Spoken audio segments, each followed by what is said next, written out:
Hello प्यारे बच्चों, स्वागत है हमारे यूट्यूब चैनल पर।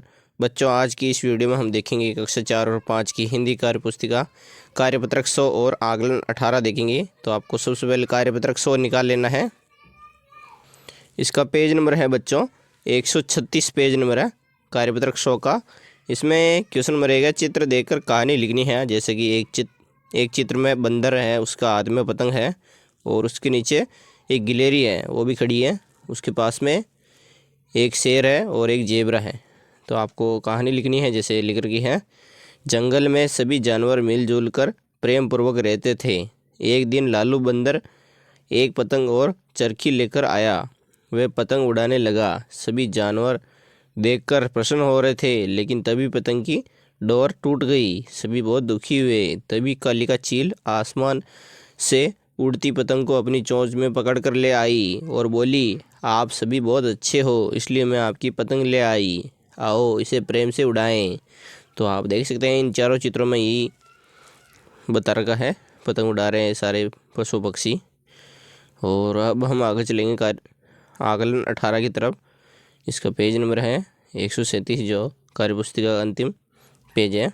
निम्नलिखित गद्यांश को पढ़कर प्रश्नों के उत्तर देना है। एक अमीर बाप ने अपने आलसी बेटे को बुलाकर कहा, जा कुछ कमा ला। लड़का लापरवाह और निर्लज था। काम करने की उसकी आदत नहीं। सीधा माँ के पास गया और रो धोकर मिन्नत कर उसे कुछ देने को राजी कर लिया। माँ से बेटे का दुख देखा न गया। उसने उसे 1 रुपये निकाल कर दे दिया। अब प्रश्न एक है, अमीर बाप में अमीर शब्द है, ये विशेषण है, तो 3 नंबर पर आपको राइट का निशान लगाना है। क्वेश्चन नंबर 2, अमीर बाप का बेटा था, वो बहुत आलसी था। 4 नंबर पर आपको राइट का निशान लगा देना है। और क्वेश्चन नंबर 3, देखा शब्द क्या है, तो ये क्रिया है, 1 नंबर पर राइट का निशान लगा देना। चौथा प्रश्न है, वह सीधा माँ के पास गया। वाक्य में वह शब्द क्या है, तो वह शब्द सर्वनाम है। यह है वह, ये सब सर्वनाम संज्ञा की विशेषता बताने वाले को सर्वनाम कहते हैं। पांचवा प्रश्न है, माँ ने अपने बेटे को 1 रुपये निकाल कर दे दिया। क्यों? क्योंकि वह अपने बेटे को दुखी नहीं देखना चाहती थी। छठा प्रश्न है बच्चों, दिए गए शब्दों के अर्थ लिखिए। मिन्नत का अर्थ होता है विनती, चापलूसी करना, और निर्लज का अर्थ होता है बेशरम। सातवां प्रश्न है, आलसी बेटे ने माँ से पैसे मांगे तो माँ ने बेटे से क्या प्रश्न किया होगा, वह प्रश्न लिखिए। तो वह प्रश्न लिखना है, तुम्हें पैसे किस लिए चाहिए। आठवां प्रश्न है, ऊपर के गद्यांश में से लड़की की विशेषता ढूंढ कर लिखनी है। तो लड़का एक तो आलसी है, लापरवाह है, निर्लज है, वह स्वार्थ के लिए मिन्नतें करने वाला।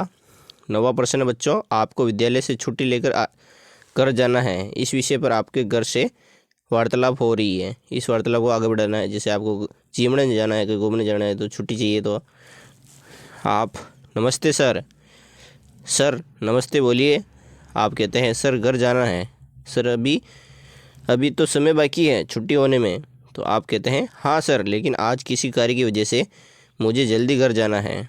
सर कहते हैं ठीक है, एक प्रार्थना पत्र लिख दे दो और चले जाओ। आप कहते हैं धन्यवाद सर।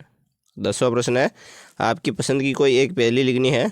जैसे कि लिख रखी है, बारिश में टर्राता हूँ, सर्दी में छिप जाता हूँ, जल और थल में रहने वाला बूझो क्या कहलाता हूँ। तो बच्चों, ये आकलन भी हमारा कंप्लीट हुआ, आकलन 18। इसी तरह की वीडियो देखने के लिए चैनल को सब्सक्राइब करें, लाइक करें और शेयर करें दोस्तों के साथ। मिलते हैं अगले वीडियो में, तब तक के लिए जय हिंद, जय भारत।